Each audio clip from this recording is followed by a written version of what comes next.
Dieu dit, sans la rédemption de Jésus, les hommes auraient en vécu à jamais dans le péché et seraient devenus à jamais les rejetons du péché, les descendants des démons. Continuant ainsi, le monde entier serait devenu le territoire de Satan, son lieu de résidence. Cependant, l'œuvre de rédemption exigeait de la miséricorde et de la bienveillance à l'égard de l'humanité. Ce n'est que grâce à cela que l'humanité a pu recevoir le pardon et acquérir finalement le droit d'être rendue complète et entièrement gagnée par Dieu. Sans cette étape de l'œuvre, le plan de gestion de 6000 ans n'aurait pu progresser.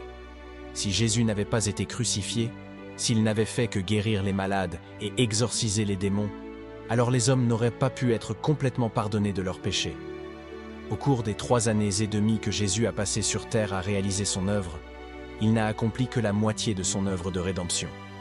Ensuite, en étant cloué sur la croix et en prenant l'apparence de la chair pécheresse, en étant livré au mal, il a accompli l'œuvre de crucifixion et maîtrisé le destin de l'humanité.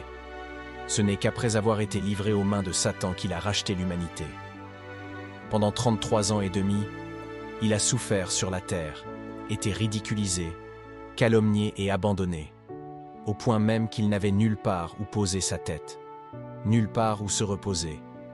Et il a ensuite été crucifié, son être tout entier, un corps saint et innocent, cloué sur la croix.